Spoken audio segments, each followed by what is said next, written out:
With regard to the drug screen today, he advises me that he will not pass the drug screen. Said he was going to be positive for marijuana and meth.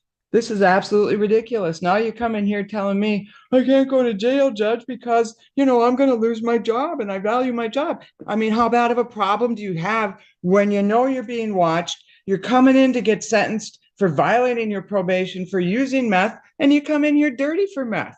That's not my problem. That's your problem. All right, folks, buckle up because this hearing is one of those, are you serious right now? Moments. We've got a defendant, Mr. Capel, who's already on probation for some very heavy charges, including an incident involving a gun.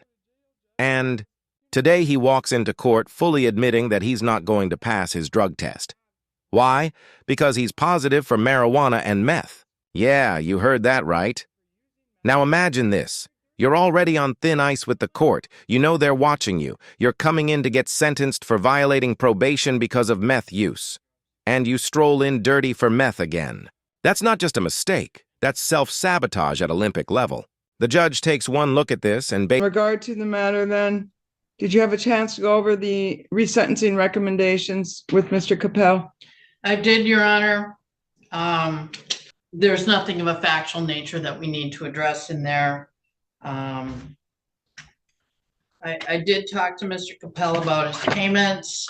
He's indicated that he was planning on paying with his taxes. I think he has some financial difficulties due to being in and out of work. So I think he's trying to catch up on some back bills and putting the court on the back burner, so to speak. Advised him that's not a good idea. Even paying $5 a week would make an impression on the court. So I think he'll try and do better going forward.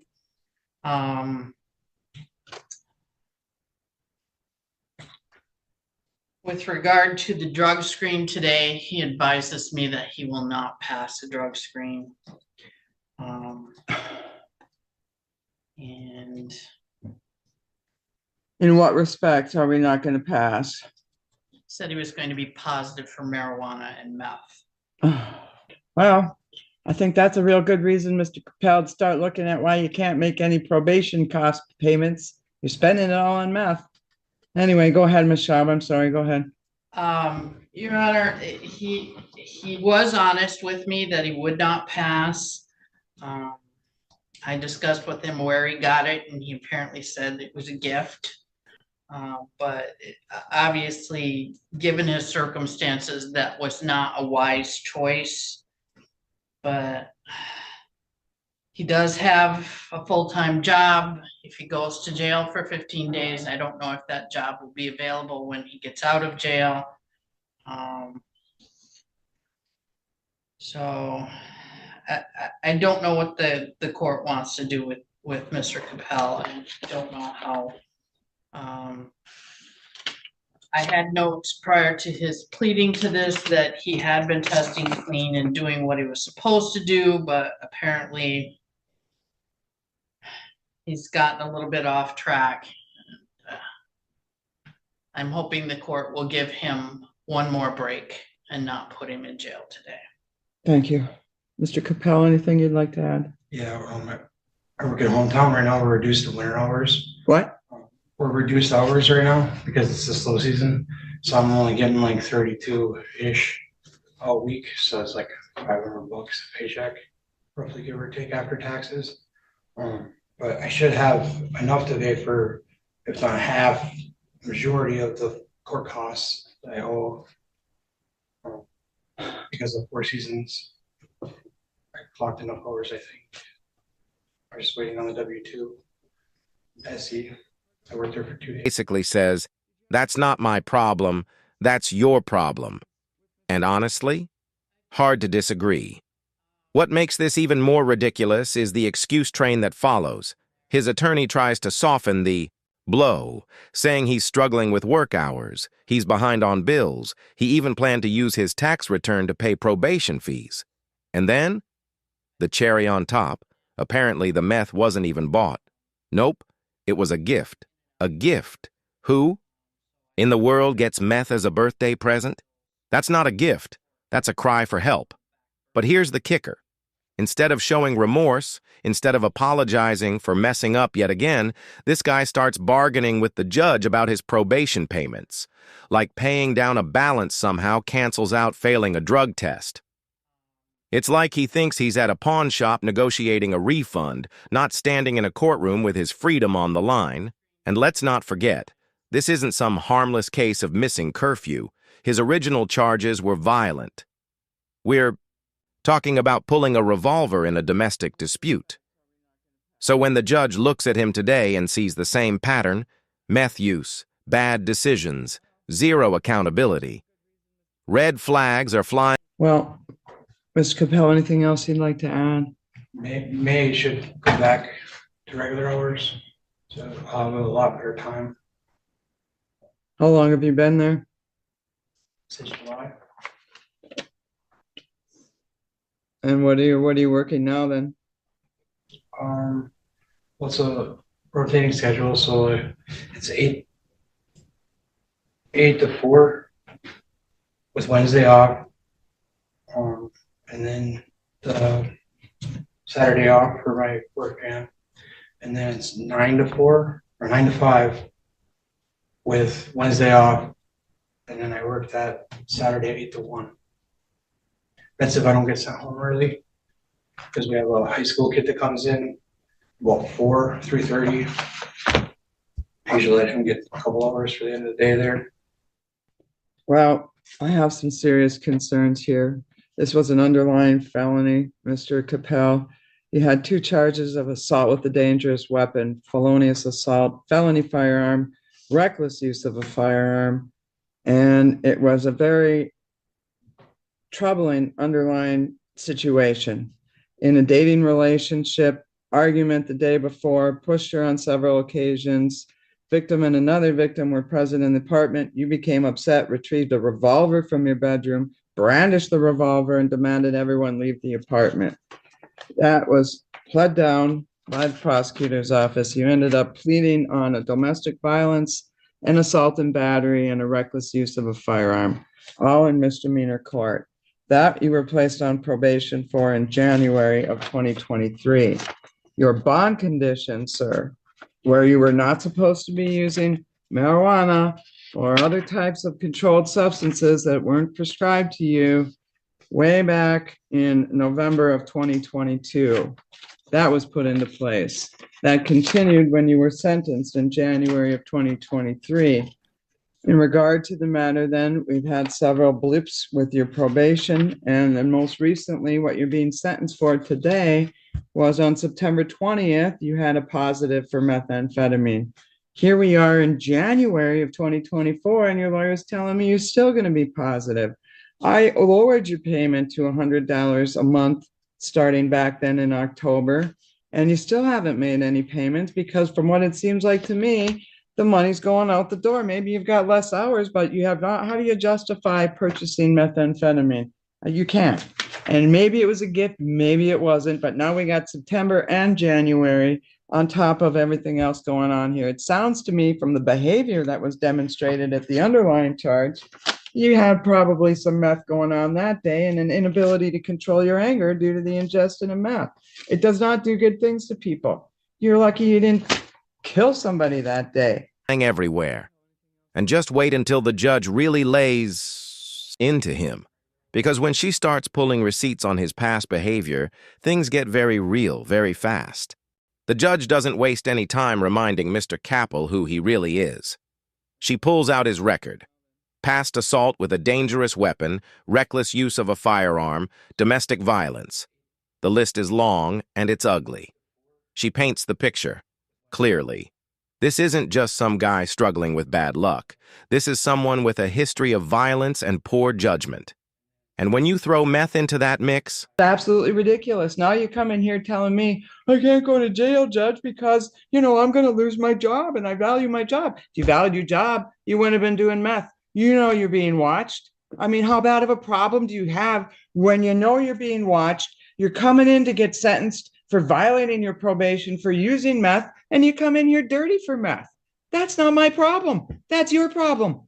That's a big problem. That's what you're telling me. Red flags going up all over. Problem, problem, problem. Can't even control my behavior enough when I know I'm going to go to court and get sentenced. So I am sorry, Mr. Capel. Sometimes we are our own worst enemies, aren't we? I don't know what to tell you here, but this is absolutely ridiculous. Give me 3 weeks, I can guarantee. She's not worried about the payment. She's worried about you doing I drugs. can guarantee you clean UA, and then I'll guarantee everyone after that to be clean. Yeah, well, you should have been doing that all along, Mr. Capel. So this is where you're at today. I'm going to continue your probation. If you can't establish clean testing, get used to the bunk rack over there, because that's where you'll be back. Your outstanding balance is $795. I will allow that continued payment to commence 30 days after his release from jail. Recommence. That was $17.95, Your Honor. What did I say? $17.95.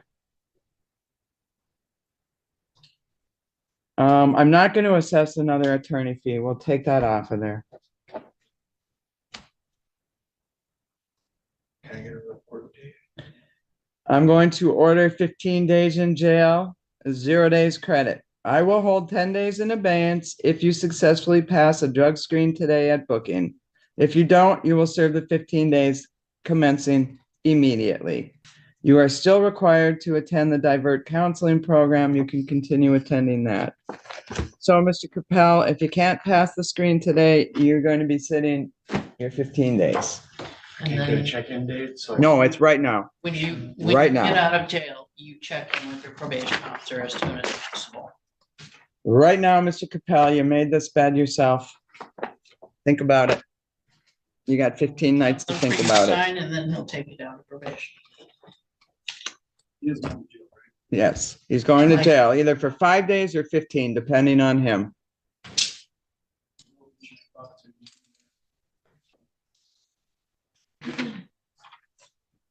So if you test clean, you'll be out in time to go to work on Monday.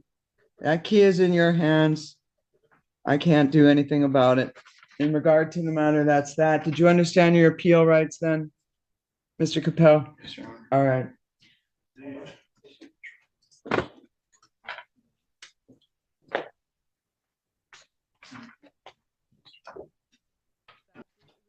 That's a recipe for disaster. She flat out tells him, "You're lucky you didn't kill somebody that night." And honestly, she's right. When you're brandishing a revolver while high and angry, that's not just bad behavior. That's a potential tragedy narrowly avoided. The fact that this man is even walking free on probation is already a second chance. Yet here he is, blowing it in real time. And then comes the jaw dropper. He actually tries to convince the judge to just give me 3 weeks. 3 weeks, he says, and he'll be clean. The audacity. The judge fires back with the obvious. You should have been doing that all along. Exactly. Probation isn't a waiting game where you clean up when it's convenient. It's a test of whether you can control yourself when the court is giving you a lifeline. And he's failing it miserably. The judge lays it out plain as day. If he can't even show up clean on the day of sentencing, he clearly doesn't respect the system, his probation, or even himself. That's when she delivers the verdict. 15 days in jail. Now she gives him one last sliver of hope. If he somehow passes a drug test at booking, she'll cut it down to 5 days. But let's be honest. Nobody in that courtroom thinks he's passing that test. And while his attorney pleads that he'll lose his job if he goes in, the judge drops the cold truth. If you really valued that job, you wouldn't have been doing meth. Boom. No sympathy, no sugarcoating, just facts. By the end of this hearing, the judge has made it crystal clear. Mr. Capel dug this hole himself. She tells him straight, if he can't walk into court clean when he knows he's about to be sentenced, then he's his own worst enemy. And honestly, that's the truth. You don't get caught off guard by meth in your system. That's a choice. So here's the deal. 15 days in jail, no credit for time served. He might shave it down to 5 if he miraculously passes his drug test at booking, but come on. We all know where this is headed. And the kicker? His balance with the court still sits at nearly $1,800. No payment plans, no excuses, Just more accountability waiting on the other side of those bars. As deputies move in to take him, the judge doesn't gloat, but she doesn't coddle him either. She gives him the blunt truth. You made this bed yourself. Now you get 15 nights to think about it. That line hits like a hammer. It's not cruel, it's reality. Because at the end of the day, probation isn't a free ride. It's a test of responsibility. Fail it, and the consequences come fast. And here's the bigger picture. This isn't just about one guy messing up. It's about what happens when people treat second chances like scratch-off tickets instead of lifelines. Addiction is real, no question about it. But excuses don't protect the public.